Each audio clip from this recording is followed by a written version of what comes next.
On September 10th, Opendoor announced that Kaz Nejatian, former Shopify executive, would be taking over as CEO, after former CEO Carrie Wheeler resigned last month following intense pressure from investors. During Wheeler's reign, Opendoor's stock fell as low as roughly 50 cents, and risked being delisted from the Nasdaq. Kaz posted a tweet on Twitter announcing his new position, or maybe essay would be the better word. I mean, it was a lot. I'm just kidding, of course, it was actually a good read. In his tweet/essay, Kaz utilized everyone's favorite buzzword, AI, to say that this opportunity he had was a once-in-a-lifetime opportunity to redefine what's possible in real estate. Kaz stated that Opendoor, being the largest digital platform for residential real estate transactions, will utilize AI to simplify the process of buying and selling and provide personalized pathways to home ownership. Now, I'm gonna be honest, I don't know exactly what that entails as it's very broad, but I know that if I was an Opendoor bag holder, I would think it sounds pretty sweet. And it's safe to say that Opendoor investors were extremely happy about Kaz taking over. The stock closed up 78% on the news that Kaz was becoming CEO. Yes, 78%. At the time of me making this video, Opendoor stock was just above $9, marking a nearly 700% return over the past 6 months.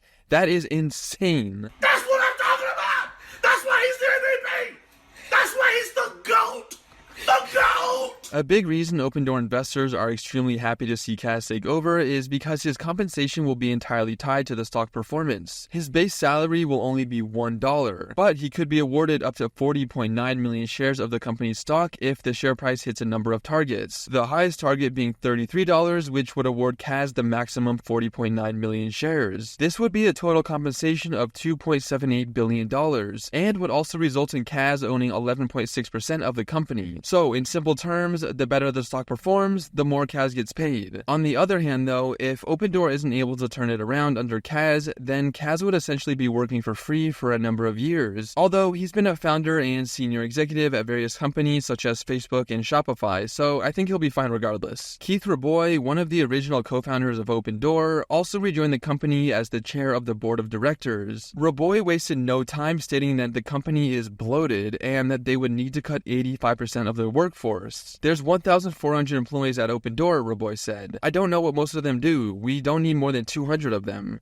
Boy, I sure am glad I'm not an Opendoor employee right now. Opendoor briefly became a meme stock back in July of this year, after hedge fund manager Eric Jackson began touting the stock, claiming that it could reach $82 per share. Jackson's claims, along with users of the infamous subreddit WallStreetBets, helped propel the company's share price to over $3, just a month after it had bottomed out at 50 cents. In July, WallStreetBets users began posting their massive Opendoor plays, including this guy who put $100,000 into the company, and this other guy who had a 10,000% gain. The hype behind the stock was rapidly growing, and Jackson's tweets on Twitter helped fuel the hype. For example, Jackson tweeted that he had set his sights further on a $200 and even $500 price target. Fast forward to today, and Kaz's hiring, which caused Opendoor to skyrocket, has seen retail investors post massive returns. Multiple WallStreetBets users posted 7-figure returns, and a guy on Twitter even had a nearly $10 million return on his Opendoor play. These insane returns have caused a sense of FOMO around Opendoor that is pushing the stock to levels of hype not seen in years. But is the hype because Opendoor is turning into a meme stock, or is it because the company is actually undervalued and will make a massive comeback? Rabois is adamant that it's not a meme stock. Meme stock.